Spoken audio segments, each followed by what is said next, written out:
Bonjour et bienvenue dans notre petite présentation du jour. Aujourd'hui, nous allons parler de notre agentique RAG pour SPC. C'est un système de chatbot avec de la documentation spécialisée, tout ça de manière localement installée dans votre environnement.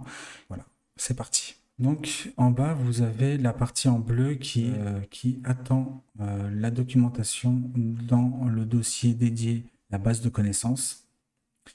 Et ensuite, dès qu'un document est inséré, il va être traité donc par ces différents nœuds au début, va permettre la mise à jour d'anciennes versions. Ensuite, ici, on a un switch qui nous permet de donc envoyer par rapport à la nature du document à suivre les différents chemins.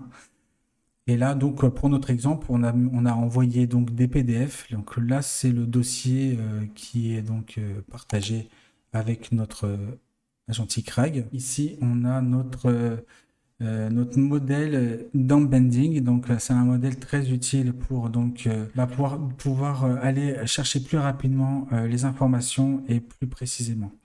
Donc faisons un tour sur la base de données par rapport à cette ingestion. Donc voici le tableau que ça donne. Donc les documents sont ici, là le texte est ici, les métadonnées sont là et la vectorisation est ici. Pour la partie du haut ici, donc je vais faire un petit zoom. Ici donc on a notre système donc de chatbot avec comme déclencheur ici notre fenêtre pour poser la question.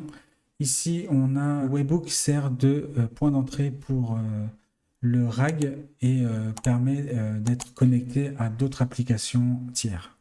On a le modèle de base qui fait tourner l'agent IA. Donc ici, on voit bien qu'on est sur du Ollama. Ollama est notre outil qui permet de faire travailler les modèles localement. Nous avons notre système de mémoire de la conversation. Ici, nous avons nos différents outils.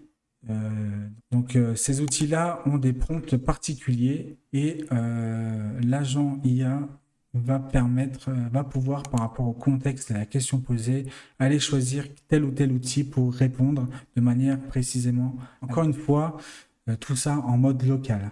Donc, je ne l'ai pas fait en temps réel parce que ça allait mettre du temps avec mon ordinateur qui n'est pas forcément très rapide. Donc, je lui pose comme question comment utiliser les indices des ARL dans notre surveillance SPC. Et la réponse, donc vous voyez que c'est bien élaboré avec une intro, des étapes, donc une petite conclusion à la fin. Vous voyez que c'est bien structuré. C'était tout pour moi et je vous dis à bientôt pour une prochaine vidéo. Merci.